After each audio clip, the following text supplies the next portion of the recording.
Hello friends, मैं हूं साबू सिंह चौहान। मैं लेकर आया हूं आप लोगों के लिए कोरल ड्रॉ का ट्रेनिंग प्रोग्राम, वो भी हिंदी में, खास उन लोगों के लिए जो ग्राफिक डिज़ाइनिंग सीखना चाहते हैं। तो सबसे पहले तो हमको ये मालूम होना चाहिए कि ग्राफिक डिज़ाइनिंग में एक्चुअली होता क्या क्या है। ग्राफिक डिज़ाइन में एक्चुअली मोस्टली 2-3 सॉफ्टवेयर यूज़ होते हैं। एक कोरल ड्रॉ यूज़ होता है, एक एडोब इलस्ट्रेटर यूज़ होता है, उसके बाद में फोटोशॉप यूज़ होता है। तो ये 3 सॉफ्टवेयर यूज़ होते हैं। तो मैं फोटोशॉप और कोरल ड्रॉ ट्यूटोरियल्स बनाने वाला हूँ।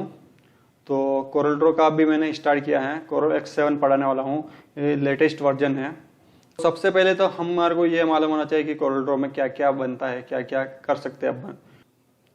Coral draw basically vector based software है, तो वेक्टर पे वर्किंग करता है। कोरल ड्रॉ में हम क्या क्या बना सकते हैं, ब्राउज़र डिज़ाइन कर सकते हैं, किसी कंपनी का लोगो डिज़ाइन कर सकते हैं, किसी का पॉम्पलेट डिज़ाइन कर सकते हैं, उसके बाद पेपर एड डिज़ाइन कर सकते हैं। तो ये सब चीज़ें हम कोरल ड्रॉ में बना सकते हैं। तो एक्चुअली वेक्टर ग्राफिक्स क्या है, तो ये देखो यहाँ पर वेक्टर ग्राफिक्स क्या है। Vector graphics basically lines, shapes, curve और नोट्स को मिला के बनाए जाते हैं। तो ये देखो, ये ऐसी लाइनिंग, ये शेप्स हो गए, ये कर्व, तो ये मिलके वेक्टर ग्राफिक्स बनती। जैसे रियल एग्जांपल देखो तो ये देखो, ये पिक्सल्स हो गए, ये पिक्सल्स बेस हो गए। ये पिक्सल्स बेस में कौन से फॉर्मेट आते हैं, जेपीजी, पीएनजी, गिफ्ट फाइल और टिप फाइल। ये 4 टाइप की फाइल ये जो है वो पिक्सल बेस में आती है। और ये वेक्टर बेस में ऐसा डिस्प्ले होता है, इसको कितना भी जूम करो या बड़ा करो या छोटा करो, इसकी क्वालिटी में कुछ फर्क नहीं आएगा। और ये पिक्सल्स में ये पिक्सल्स फटने लग जाएंगे, ये अपने को अच्छी क्वालिटी नहीं देता है। तो पिक्सल बेस फोटोशॉप में वर्किंग होता, फोटोशॉप में जो भी वर्किंग होता है वो पूरा पिक्सल बेस पे होता, और कोरल ड्रॉ में जो वर्किंग होता है वो पूरा वेक्टर बेस पे होता है। तो Corel Draw, CDR, AI, EPS और PDF, ये फाइल की जो इनमें जो फाइल रहती है वो पूरे वेक्टर बेस में रहती है।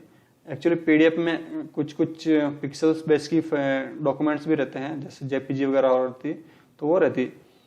तो नॉर्मली मैं बताता हूँ, JPG फाइल जो अपन कैमरे से, मोबाइल से जो फोटो खींचते वो पूरे पिक्सल्स बेस में रहती है। और जो हम कोरल ड्रॉ में बनाते हैं, ये शेप, लाइनिंग वगैरह, तो वो पूरा वेक्टर बेस में होती है। इस कोर्स में हम क्या क्या लेने वाले हैं उसका ये बता देता हूँ।